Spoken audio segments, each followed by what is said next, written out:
This is a special presentation of Way 31 Sports. It's the McCurry Big Game Friday night. Hello, Alabama, find a comfortable spot. We got high school football and it's coming out hot. Now here we are and the lights are shining bright. We've always been. Yeah, Way 31 is rocking all right. With Nolan, Max, and Xavier. It's the McCurry Van and Car Rental Big Game Friday night.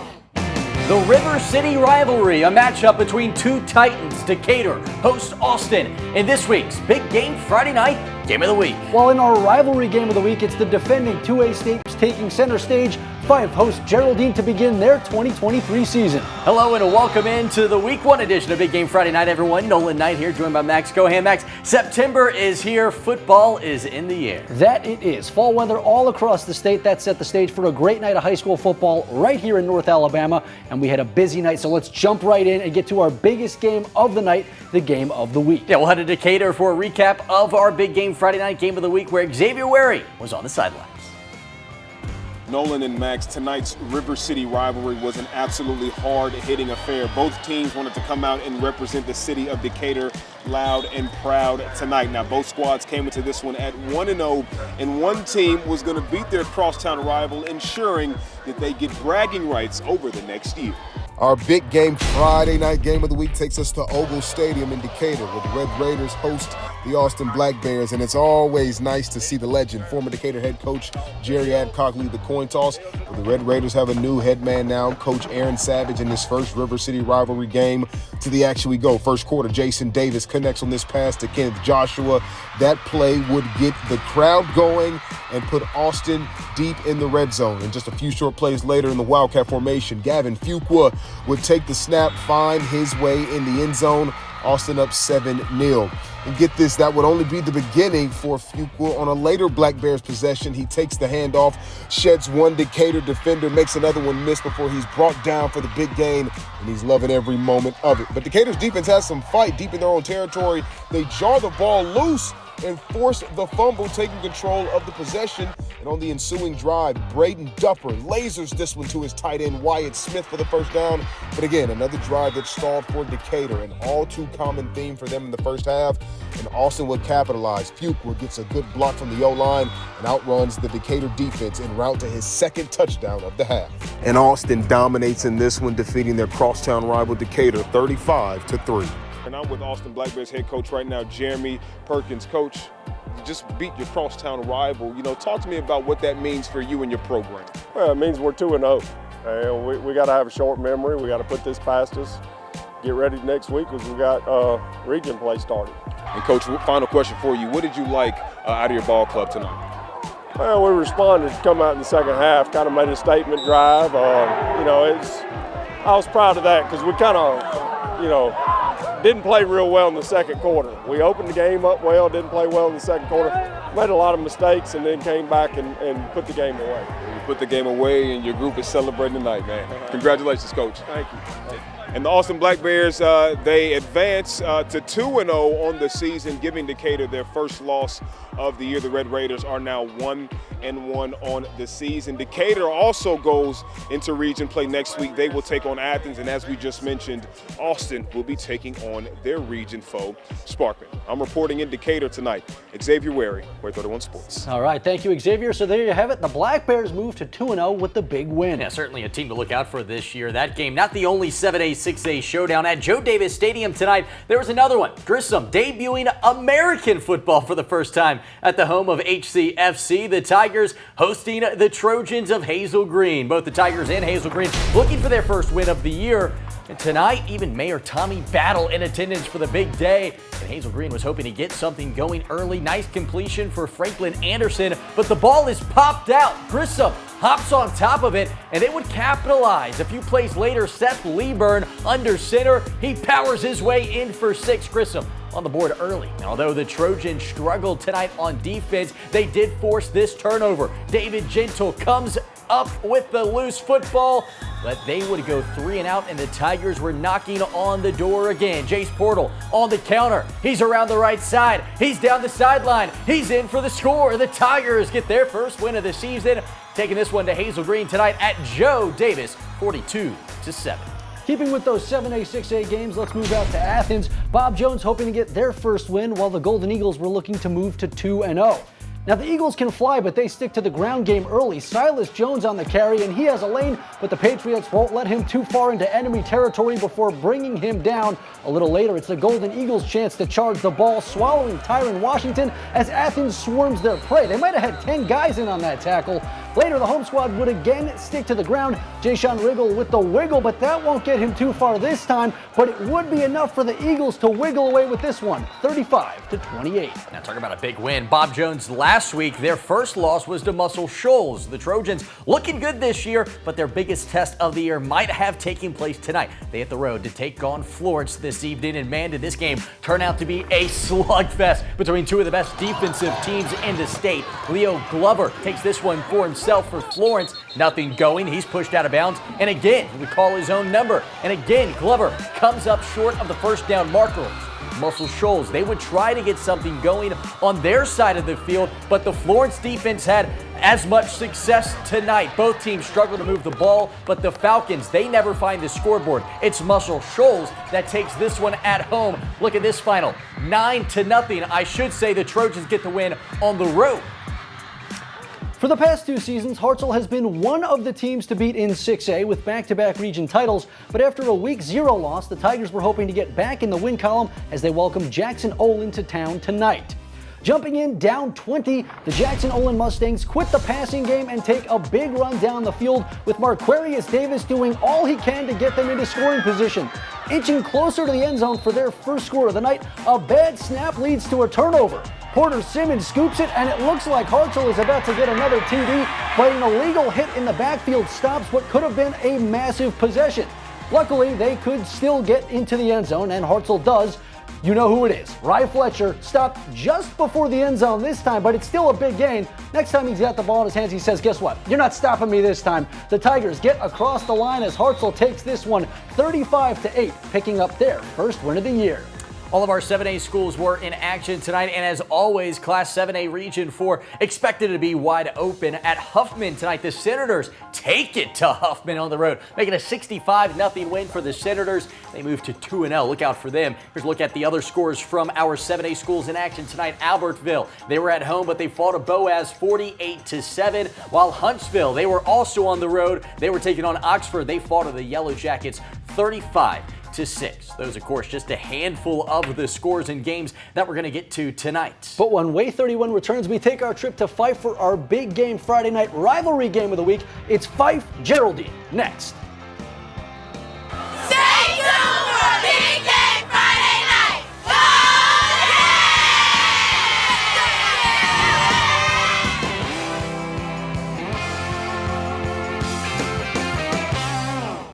We're the Priceville High School cheerleaders, and you're watching Big Game Friday Night. Go Bulldogs!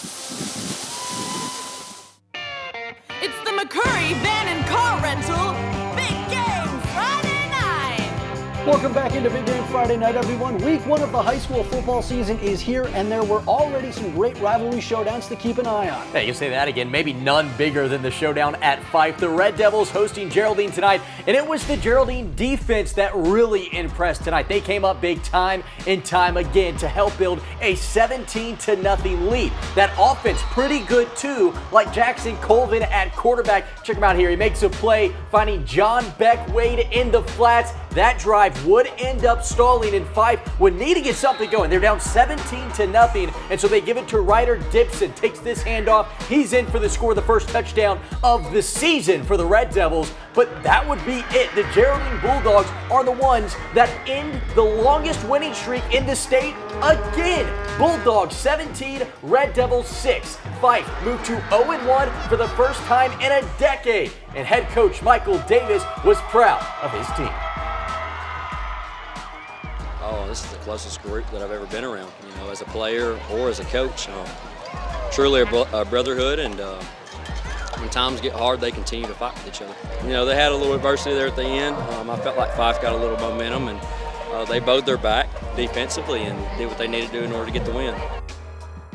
At Madison Academy tonight, there was another big-time matchup. Two of the state's largest private schools facing off, Madison Academy hosting Randolph. And we jump into this one with the Mustangs already running away with it, up 28-0 in the second, but not looking to take their foot off the gas. We got a pass here, but that's not going to reach its intended receiver. Rowan Campbell hauls it in, and this one's going back the other way. The Raiders would take a few shots, but come up empty, and that's going to give Madison Academy another possession before the break, and that ends up being a mistake. Kent Cherry is an absolute maniac with the ball in his hands, and he's going to make everyone miss on this house call, giving the Mustangs a 35-point lead at the break. One of the founders of Wikipedia went to Randolph, but he's not likely going to be looking up the final score of this one as Madison Academy runs away with it 49-20. Yeah, how about we head out to Jackson County for this next one. North Jackson hit the road tonight to take on county rival Scottsboro in front of a great crowd. Always a big-time matchup with North Jackson and Scottsboro square off. North Jackson takes the opening kickoff right down the field. North Jackson moved it inside the 10, and junior Diego Holt finishes the drive, takes it into the end zone. Indians go up 7-0. Scottsboro looking to answer. The Wildcats march down the field as well, only to be stuffed on 3rd and goal. The Wildcats coaches urging the team on. 4th down try here. Indians playing stout defense, but Jacoby Edmondson gets the ball across the plane. Game tied at 7. The Wildcats, they would get a stop and drive right back down the field once more. Quarterback Jake Jones caps this drive off. He darts around the left end. He's into the end zone. 14-7 a lead for the home team just before the half. And in the end, it's the Wildcats that run away with this one. They take it at home 44-15. Sticking with some 5A teams here, Ardmore on the road at 4A West Morgan. The Tigers take, or I should say the Rebels take home a win in this one 48-0. While at Russellville, the Golden Tigers and Deschler Tigers square off, and it's the Golden Tigers that get the big win at home 35-13. Speaking of rivalry matchups, there was another one taking place at Clements tonight, the Colts hosting county rival West Limestone. So it's out to Newman Stadium where the Colts say, hey, let's go for a run. Jaden Gilbert on the handoff, and he'll put it in high gear as he gets in his lane and finds separation. And he says, I can do this all day. Cruising across the goal line. It's number 6 in for 6, and it's party time in Clements. But Gilbert was just getting started. Another handoff, and he's off again. Hard to say if he had dish soap on the uniform, but man, he was slippery. Eventually, it would take 2 men to bring him down after that big gain, and he would use his speed to make some defensive stops, but he couldn't stop the Wildcats as West Limestone wins the double overtime thriller, 29-26. So here's a look at some other 4A scores from tonight. Central hosting East Limestone, and they take that 42-35 win over the Indians, while New Hope got their season started. Boaz taking on Sardis, and it's the Lions that take it 34-14. And let's finish up with one of the more interesting matchups of the night. Brooks, 1-0 on the season, hit the road to take on Mars Hill, who got things started with a big win over Coleman. Yeah, great crowd tonight at Mars Hill, and they had plenty to cheer for as well. How about the old fullback dive to get things started? Jay Dobbs up the gut, makes one cut, and he's gone. It's a 59-yard touchdown strike to put the Panthers up early. Brooks, though, they would try to respond. Hand off to Seth Walton. He picks up a couple of hits as well before he's hit hard out of bounds on this play. The Panthers, they don't play no games. Trust me, next play, they come up big. Garrett Burrow back to pass, and it's picked off. William Owens plucks this one out of the air. He's going the other way, down the far sideline. No one's going to catch him. Makes a couple of men miss along the way. Touchdown Mars Hill. The Panthers off to a hot start this year. They move to 2-0 with a 49-31 win over the Brooks Lions. All right, well, it's already time for us to take our second time out of the show. Yeah, but don't go anywhere. Plenty of more scores and highlights coming up when a big game Friday night returns. Stay tuned for more Big Game Friday night. Go Tigers!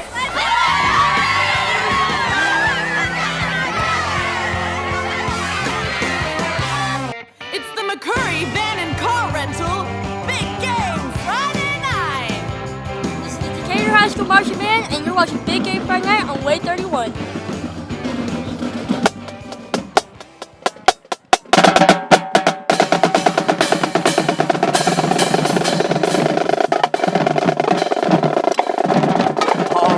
big congratulations to the Decatur High School Marching Band for being named this week's Star Market Spirit Award winner. Now, if you've ever been to a Decatur game, you know that the marching band is one of the best in the state. We got to get back to football, but man, they bring it every game, I'm telling you. Yeah, let's get back to some football for our next game. We head over to Milton Frank Stadium where the Mae Jemison Jaguars were in action hosting Tanner. The Rattlers try to get something going early. Carl Parham rolls to his left, lets one rip, but it bounces off of his teammate's helmet, bounces around. Nobody can come up with it. But it should have worked, right? So why not try again? Parham, again, this time another bob, and Skylar Townsend secures this one, makes one miss, and delivers a mean stiff arm and stretches his way in for 6. Tanner on the board, 14-0. The Jags would try to respond. Big hole for running back Darion Taylor. He picks up the big first down as the Jaguars come from way behind in this game to win late over the Rattlers. 33-27. What a win for Mae Jemison. Tanner might be one of the best teams in 2A Region 8, but Lexington might have something to say about that as well. They were on the road tonight, taking on the other 2A power, Pisgah. Hey, and sometimes you only need to mention one name. Tonight, that name is Legion McCary. What a day for the running back. 3 touchdowns on the night for the junior as the Eagles just had their way in this one, running all over Lexington in the 42-27 win. Yeah, Falkville is another team in that 2A Region 8 grouping, and they were on the road tonight taking on Danville in a Morgan County showdown. This one gets off to a fast start. Falkville quarterback Landon Powers wasting no time getting the scoring started on the road. He takes it all the way to the house for the early lead for the Blue Devils just like that. Falkville moving the ball well early, and they weren't done there. It's Falkville again. Powers hands it off this time to the big man, Cohen Jarrett, sprinting through the defense, outrunning everyone to the pylon in a stampede in Morgan County. Falkville, touchdown. Danville with the ball now, and running back Christian Rodriguez finds a hole, and he hits it hard. He gets hit hard. Fumble! The Hawks, though, breathe a sigh of relief. They jump on it. Fumble doesn't stop then. Danville rushes in for the score to cut the lead in half. In the end, Blue Devils take this one 49-12 on the road. Speaking of Morgan County schools, the Brewer Patriots hit the road tonight in an interesting showdown. 1-0 Brewer taking on 1-0 Arab tonight, and it's always a great atmosphere at the home of the Knights. But it was Brewer trying to make something happen at the end of the first half. Kason Oden back to pass, and he connects with Walter Latham for a first down to set that up one play before halftime. Oden, again, another strike to the goal line, but this one through the hands of Talton with comfort as they come into the break trailing 14-13. Out of the break, the Knights wasted no time finding pay dirt. It's Drew Puccio who finds Landon Strickland across the middle on a slant, and he's going to find the end zone for a touchdown. The Knights ahead 20-13, and they would go on to take this one 28-13. Arab looking like one of the better 5A teams this year. Here's a look at some other 5A schools. Gunnersville on the road against Lawrence County. They win 41-7, and the DAR Patriots lose to the Douglas Eagles 48-17. And finally, let's finish things up.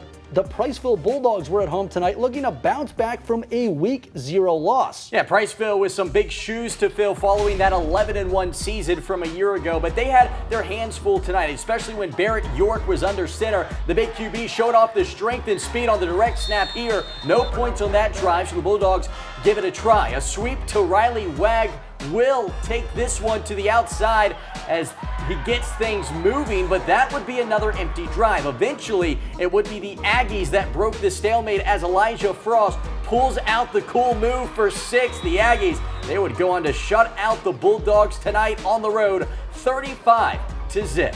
All right, guys, well, it's already time for us to call our third and final timeout of the night. But don't go anywhere. When Big Game Friday Night returns, we've got some more scores from across the state and, of course, your Big Game Friday Night Top Lights. Stay tuned for more Big Game Friday Night!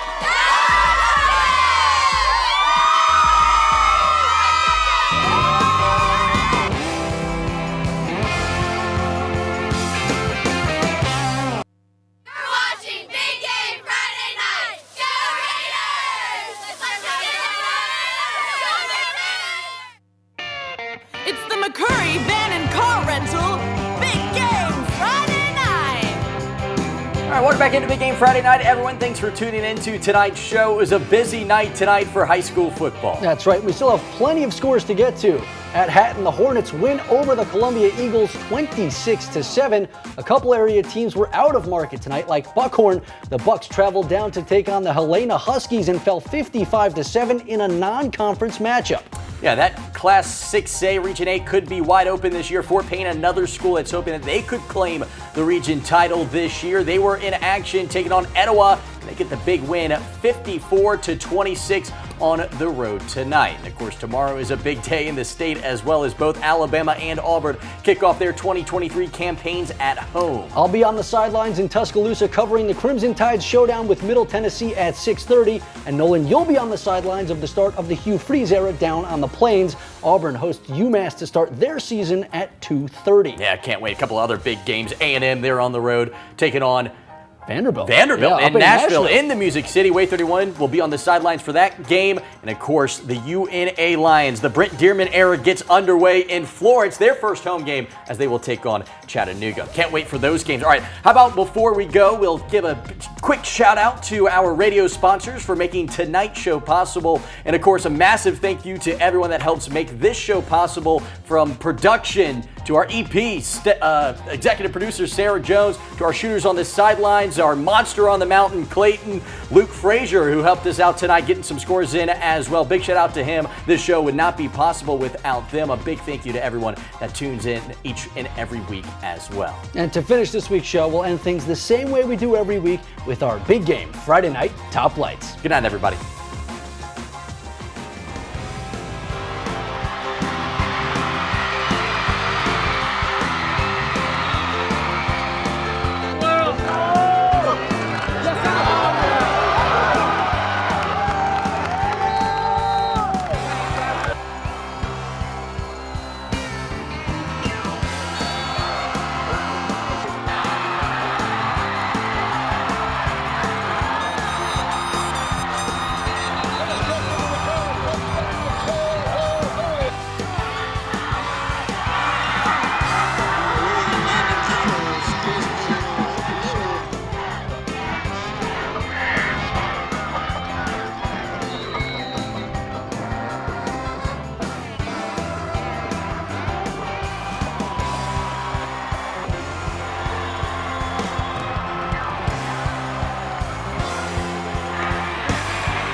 You've been watching a special presentation of Way 31 Sports.